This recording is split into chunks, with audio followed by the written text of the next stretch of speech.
When I was an idol, I wasn't really proud of being a foreigner in Japan because Japan just really makes you dislike that you're not Japanese. Just because you get treated differently, because you speak differently, you talk differently, you look differently, and you dress differently. You know what I mean? And so that was my idol days in my younger days, because as a half Japanese growing up in Japan in my time, it was really like hard to embrace you have two cultures basically. I studied in a public school and most of my classmates, and I wasn't in Tokyo at that time, I was in a province in Japan. I was the only kind of like HAFU in the school and all of them were Japanese. I just always felt different. I wanted to fit in. So I'm like, from my younger days to like growing up as an idol, I just kind of like was out of touch from my Filipino-ness and from my gaijin-ness just because I wanted to fit in. And as a teenager growing up, I was like, I'm Japanese all the freaking time. And when everyone would say like Nihongo omae ne, I'm like, atarimae jang, Nihonjin da kara ne. I would say that. They're like, oh, Nihongo omae ne. They're like, you're so good at Japanese. Of course, I'm freaking Japanese. I would always get defensive like that for some fucking weird reason. And I realized growing up, now that I'm like at least emotionally more mature than I was before, they say that as a compliment. Sometimes they don't. People are just, sometimes they don't read the room, but most of them really give me compliments on my Japanese like that. But I just get defensive because I have issues on myself. That is being insecure that I'm not full Japanese in Japan. But then when I came back here in the Philippines like 2 years ago, when I worked at more international company, I got to speak more English, I got to speak more Filipino and less Japanese. I realized that, man, HAFUs are so talented. Gaijins in Japan are so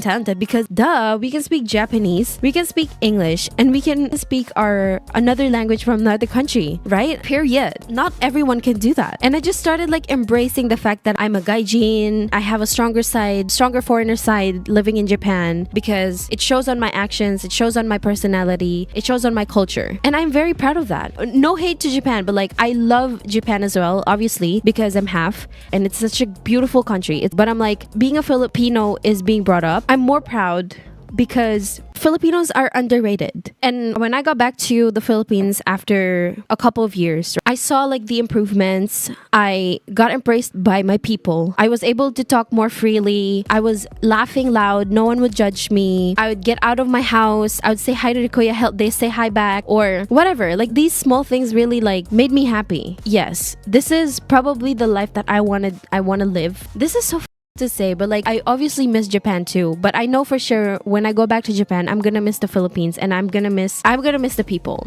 Do you get what I mean?